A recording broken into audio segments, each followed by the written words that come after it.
एक राइटर ने अपने बच्चों का ख्याल रखने के लिए एक नैनी को हायर किया, पर ये नैनी हस्बैंड और वाइफ के बीच में एक दरार बन जाती है। हेलो फ्रेंड्स, आज मैं आपको डेडली इल्यूजन्स ये 2021 की एक thriller mystery Hollywood movie explain करने वाला हूँ। इस मूवी में अलग अलग ट्विस्ट एंड टर्न्स आते हैं, तो इसे अंत तक जरूर देखिएगा। तो बिना किसी देरी के एक्सप्लेनेशन स्टार्ट करते हैं। मूवी स्टार्ट होती है और हम हमारे मेन कैरेक्टर मैरी को देख सकते हैं। मैरी एक बहुत ही फेमस राइटर थी और बहुत साल हो चुके हैं उसने कुछ भी राइट नहीं किया था। वो अपनी फैमिली को टाइम देना चाहती थी। इसमें उसका हस्बैंड, एक बेटा और एक बेटी है। उसे लगता है कि जब वो राइट करती है तो वो अलग पर्सन बन जाती है जो वो फिर से नहीं बनना चाहती, तो इसी वजह से राइटिंग से डर रही थी। पर एक दिन उसके पब्लिशिंग हाउस से कुछ लोग उसे मिलने के लिए आए।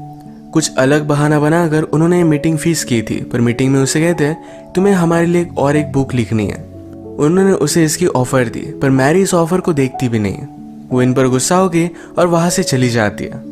जाते जाते पब्लिशिंग कंपनी के लिए काम करने वाली लेडी उसे कह कर गई, ये जो सारी चीजें हैं ये हमारी वजह से तुम्हें मिली, तुम शायद तुम्हारे स्ट्रगल्स भूल रही हो। मैरी उस पर भी गुस्सा हो गई, पर इस बात को इग्नोर कर देती है। रात में मैरी का हस्बैंड टॉम घर पर आया। उस ऑफर को देखता है। ये $2 मिलियन की थी। इतने सारे पैसे मैरी ने पूरी बुक्स लिखकर भी नहीं कमाए थे। इस बात से वो बहुत ही ज्यादा सरप्राइज्ड हो गया। वो मैरी से कहता है कि तुम्हें इसे सीरियसली कंसीडर करना चाहिए। वो मैरी को कुछ डायरेक्टली बता नहीं पा रहा था, पर रात में उससे वो बात करता है। कहता है हमने जो पैसे सेव करके रखे थे उसमें से हाफ उसने वेस्ट कर दिए। ये पैसे उनके रिटायरमेंट के लिए थे। मैरी इस बात से डिस्टर्ब हो जाती है, पर अब उसे बुक लिखनी ही पड़ेगी क्योंकि उसके पास दूसरा कोई ऑप्शन नहीं है। अगले दिन मैरी अपने फ्रेंड इलीन के साथ स्पा में गई हुई थी। उसे सारी प्रॉब्लम बता रही थी। मैरी अपने बच्चों के लिए वरी करती है कि अगर वो बुक लिखेगी तो अलग पर्सन बन जाती है, अपने बच्चों का अच्छे से ख्याल नहीं रख पाएगी। इलेन ने कहा कि उनका ख्याल रखने के लिए तुम एक लड़की हायर कर सकती हो। मैरी को बात पहले सही नहीं लगती, पर फिर भी उसे वो ट्राई करती है। अलग अलग लड़कियों का उसने इंटरव्यू लिया। फिर लास्ट में ग्रेस आई। मैरी कॉफी बनाने के लिए गई, तभी ग्रेस कुछ पढ़ रही थी। मैरी को बात बहुत अच्छी लगती है। उसे लगता है कि अगर उसके बच्चे ग्रेस को बुक्स पढ़ता हुआ देखे तो वो भी बुक्स पढ़ सकते हैं। इन्होंने फिर बुक्स को लेकर डिस्कशन किया और मैरी को ग्रेस बहुत अच्छी लगी थी। थोड़ी देर में यहाँ बच्चे भी आ गए।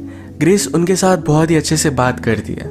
ग्रेस ने घर में मैरी की बुक देखी और ये देखकर वो बहुत ही एक्साइटेड हो गई कि वो एक्चुअल राइटर के घर में है। ग्रेस का सारा बिहेवियर देखकर मैरी उसे हायर कर लेती है। एक दिन बच्चे स्विमिंग पूल में खेलने की जिद कर रहे थे, पर ग्रेस ने अपने कपड़े लाए नहीं थे। मैरी ने फिर अपनी यंग एज का स्विम सूट उसे दे दिया।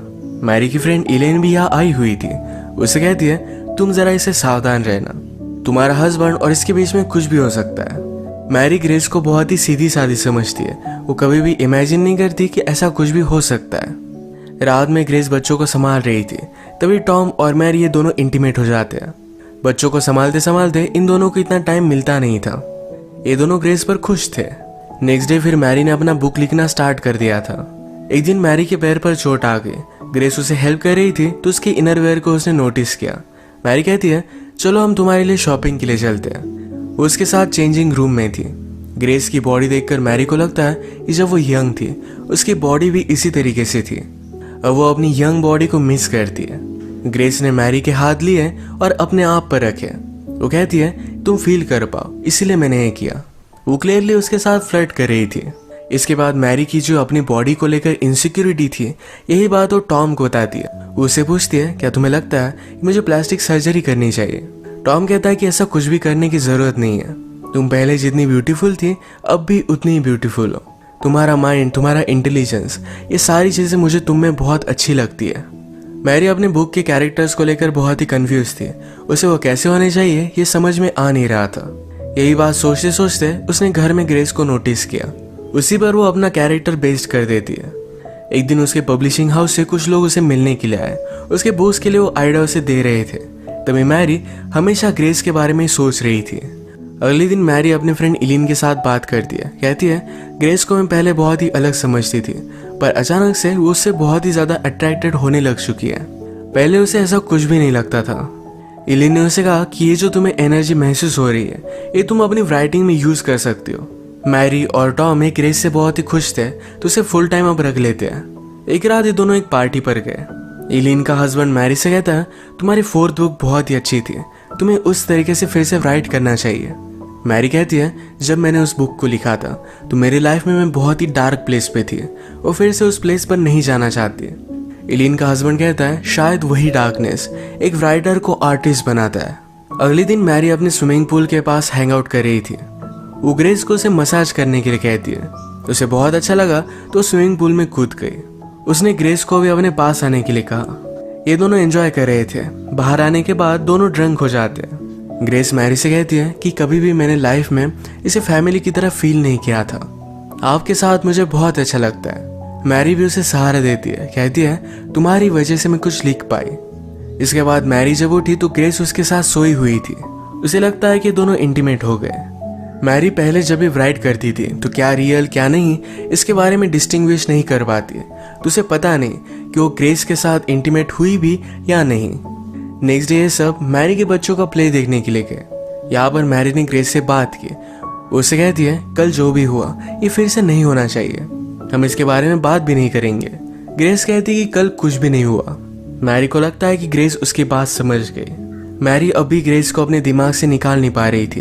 एक दिन वो बात लेते हुए इमेजिन करती है कि ग्रेस उसके पास आए, उसे प्लीज कर रही है। मैरी का बुक का काम और भी ज्यादा बढ़ चुका था। उसे बच्चे डिस्टर्ब ना करे, इसलिए टॉम बच्चों और ग्रेस को लेकर लंच के लिए बाहर आ गया। ये बात एलिन नोटिस करती है। उसे लगता है कि शायद टॉम और ग्रेस के बीच में कुछ अफेयर है। टॉम को आज लंच करते हुए ग्रेस बहुत ही अलग लगती है। वो हमेशा शर्मीली होती है पर आज बहुत ही ज्यादा कॉन्फिडेंट है। वो जानबूझकर टॉम को रिझाने की कोशिश कर रही थी और यह भी वर्क कर रहा था। वो उसे कहता है कि आज तुम बहुत ही अलग लग रही हो, एक ग्रोन वुमन की तरह।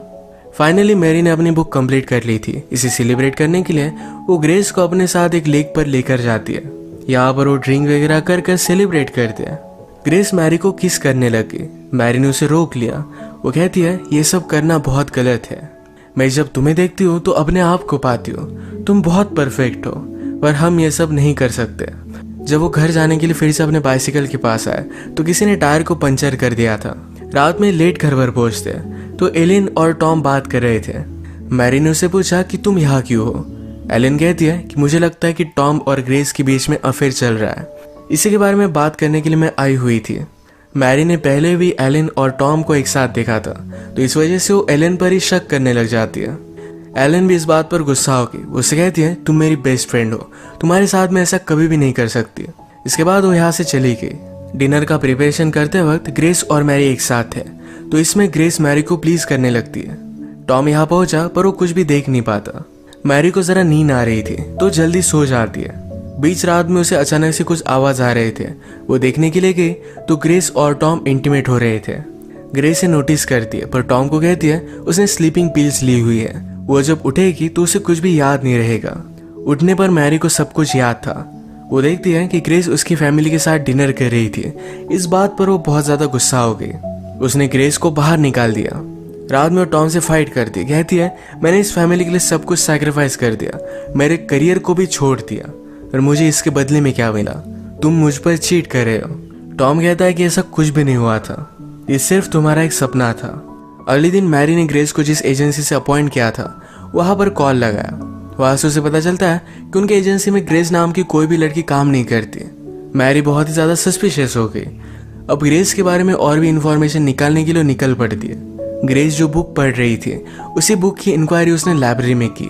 इस बुक को किसी और ने पढ़ने के लिए नहीं लिया था, पर मैरी को अब ग्रेस का रियल नेम पता चल गया। अब वो कंफर्म हो चुकी थी कि ग्रेस में कुछ ना कुछ तो गलत है। इसी के बारे में बात करने के लिए वो एलिन के पास गई, पर डायरेक्टली एलिन का मर्डर हुआ हम देख सकते हैं। मैरी ने पुलिस को कॉल किया, पर पुलिस का प्राइम सस्पेक्ट मैरी ही बन जाती है, क्योंकि जिस नाइफ से एलिन का मर्डर किया था उस नाइफ पर मैरी के फिंगरप्रिंट्स थे। सीसीटीवी कैमरे में मैरी की तरह ड्रेसअप की हुई एक लड़की वहां पर गई हुई थी। मैरी कहती कि इस कैमरे में कोई भी हो सकता है। उसे बचाने के लिए टॉम वहां पर लॉयर के साथ पहुंच गया। मैरी को अब लग रहा था कि ये सारी चीजें ग्रेस ने की, क्योंकि कल रात ही एलिन ने उस पर शक किया था। मैरी के पास ग्रेस का रियल एड्रेस था। डायरेक्टली उसके घर पर पहुंच गई। घर पर वो ग्रेस के फॉस्टर मॉम से मिलती है। उसने उससे कहा कि वो जब छोटी थी तब उसके पेरेंट्स ने उसे बहुत अब्यूज किया था, इसके लिए वो जेल में भी गए थे। मैरी यहाँ पर नोटिस करती है कि लेडी अलग अलग आवाज में बात कर रही थी, यानी कि उसे स्प्लिट पर्सनैलिटी डिसऑर्डर था। ये देखकर मैरी जल्दी से वहां से निकल जाती है। उसने घर पर टॉम को कॉल लगाया कि ग्रेस को घर में आने मत दो, वो बहुत ही डेंजरस है। पर ग्रेस ऑलरेडी घर में थी। टॉम जब शावर में था तो मैरी की तरह कपड़े पहनकर ग्रेस उसके पास आती है। इसका मतलब है एलिन का मर्डर उसने ही किया था। अब वो टॉम के साथ इंटीमेट होना चाहती थी, पर टॉम उसे कहता है कि मैं अब कोई भी गेम्स नहीं खेलना चाहता। उसका उसके साथ होना एक गलती थी। ग्रेस ने उसे सीड्यूस किया था। ये बात सुनकर ग्रेस बहुत ज्यादा गुस्सा हो गई। वो टॉम पर चाकू से बहुत सारे वार कर देती है। वो उसे मार ही देती है, तब तक मैरी वहां पर पहुंच गई। ग्रेस जल्दी से कपड़े बदल कर मैरी के सामने आई। मैरी ने टॉम के बारे में पूछा तो कहती है कि टॉम शावर ले रहा है, तुम वहां पर मत जाओ। मैरी को सस्पिशियस लगा और वो वहां पर पहुंची तो टॉम ब्लीड कर रहा था। ग्रेस फिर से अपने हाथ में चाकू ले लेती है, पर वो अपने आप को कंट्रोल कर रही थी। वो भी अलग अलग दो आवाज में बात करती है। ग्रेस की भी दो पर्सनैलिटीज थी। अपने आप को प्रोटेक्ट करने के लिए एक डेंजरस सी पर्सनैलिटी उसने डेवलप की थी। उसकी एक पर्सनैलिटी उसे बोल रही थी कि इन दोनों को मार डाले, पर एक्चुअल ग्रेस उसे रोक रही थी। ग्रेस अपने आप को फिर से उस स्वीट लड़की में कन्वर्ट करना चाहती थी, पर उसकी दूसरी पर्सनैलिटी उसे करने नहीं देती। उसने मैरी पर हमला कर दिया। ग्रेस की सेकंड पर्सनैलिटी बोली कि तुम मैरी से प्यार करने लग गई, इसलिए मुझे मारना चाहती थी। ये इविल पर्सनैलिटी पूरी तरीके से कंट्रोल ले लेती है। वो मैरी को मारने वाली थी, पर मैरी ने उसके सर पर हमला कर उसे बेहोश कर दिया। अब इसके बाद मूवी में डायरेक्टली 1 साल बीत चुका है। मैरी ने अपनी बुक कंप्लीट कर ली है। वो अपने फैमिली के साथ बहुत ही खुश हम देख सकते हैं। मूवी के एंड सीन में वो ग्रेस से मिलने के लिए गई। मैरी ने उसे हॉस्पिटल में एडमिट कर दिया है। उसे ठीक होने में हेल्प कर रही है।